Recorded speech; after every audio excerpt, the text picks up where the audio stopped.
Yesus ada di tengah-tengah kita, lebih utama dari segala sesuatu. Orang kaya yang bodoh, katanya lagi kepada mereka, berjaga-jagalah dan waspadalah terhadap segala ketamakan. Sebab walaupun seorang berlimpah-limpah hartanya, hidupnya tidaklah bergantung daripada kekayaannya itu. Lukas 12 ayat 5. Sahabat Iktus, setiap orang ingin menjadi kaya. Untuk mencapai maksud itu, orang belajar dengan sungguh-sungguh dan bekerja dengan sungguh-sungguh, sehingga memperoleh hasil maksimal dalam kerja kerasnya.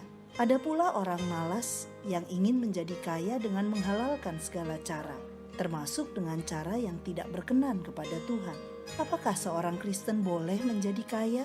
Ketika Tuhan Yesus sedang mengajar murid-muridnya, ada dari antara orang banyak yang meminta agar Yesus mengatakan kepada saudaranya untuk berbagi warisan dengannya. Ayat yang ke-13.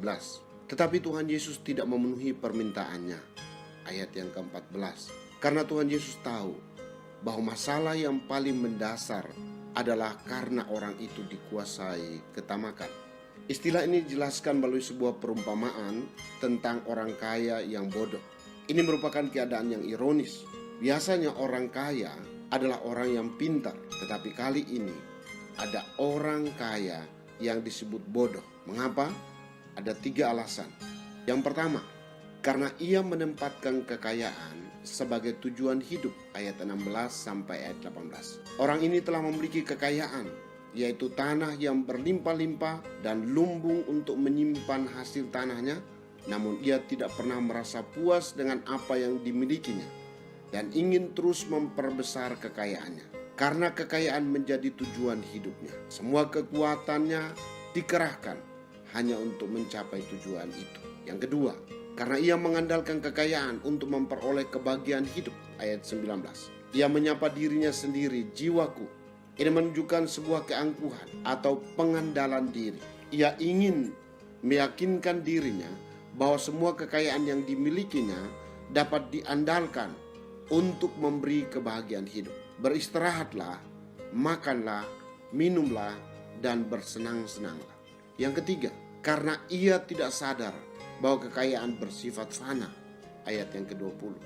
Ayat ini menyatakan tentang betapa fananya kehidupan manusia dalam waktu yang telah ditentukan. Jiwanya diambil daripadanya dan tidak ada sedikit pun kekayaan yang dapat dibawanya. Kekayaan tidak dapat memperpanjang umurnya, juga tidak dapat menghalanginya untuk menghadapi kematian. Ayat 21 merupakan sebuah kesimpulan dari perumpamaan ini, yaitu bahwa Tuhan tidak melarang kita menjadi kaya. Tetapi inilah keadaan yang Tuhan inginkan, kaya di hadapan Allah. Pertama, dengan melihat kekayaan sebagai sarana untuk mencapai sasaran, yaitu sesuatu yang bernilai kekal. Demikianlah jadinya dengan orang yang mengumpulkan harta bagi dirinya sendiri. Kekayaan bukanlah untuk dikumpulkan bagi kepentingan diri sendiri. Kepuasan memiliki kekayaan adalah ketika seseorang bersedia menjadi saluran berkat bagi orang lain. Kedua, melihat kekayaan sebagai bonus yang mengikuti setiap orang yang mengejar sesuatu yang bernilai kekal. Kaya di hadapan Allah dijelaskan dalam sebuah kalimat penting di ayat 31. Tetapi carilah kerajaannya, maka semuanya itu akan ditambahkan juga kepadamu. Sahabat Iktus, harta di dunia tidak akan pernah memberi kepuasan kepada kita. Malahan ia merongrong kita untuk terus mengejarnya. Mengejar harta dunia membuat hidup menjadi sangat melelahkan.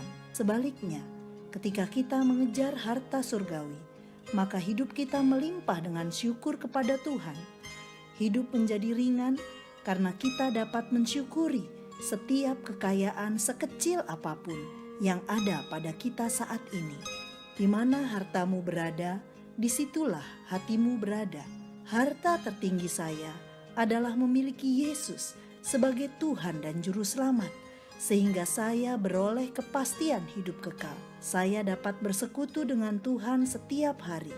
Adalah harta berharga yang selalu saya jaga dan pelihara. Saya bersuka cita untuk setiap berkat yang diberikan Tuhan kepada saya, karena dalam setiap berkat ada titipan Tuhan untuk saya salurkan kepada saudara-saudara saya. Sahabat Iktus yang dikasihi Tuhan, apa yang memberikan kepuasan dalam hidup saya? Bagaimana caranya agar saya senantiasa bersyukur atas apa yang ada pada saya? Kepada siapa Tuhan menitipkan berkat-Nya untuk saya salurkan? Tuhan Yesus, saya ingin memiliki cara pandang yang benar terhadap harta, sehingga hidup saya melimpah dengan syukur. Tolonglah saya untuk menempatkan Yesus dan semua hal kekal lebih tinggi dari harta dunia. Saya tidak akan membawa harta saya ketika saya mati, tetapi investasi saya adalah untuk kekekalan. Saya ingin mengelola harta saya sebagai sarana untuk memperkenalkan kebenaran sejati kepada segala suku, kaum, dan bahasa di dunia ini. Amin. Semua yang aku miliki adalah milik Tuhan, dan aku hanya penata layan.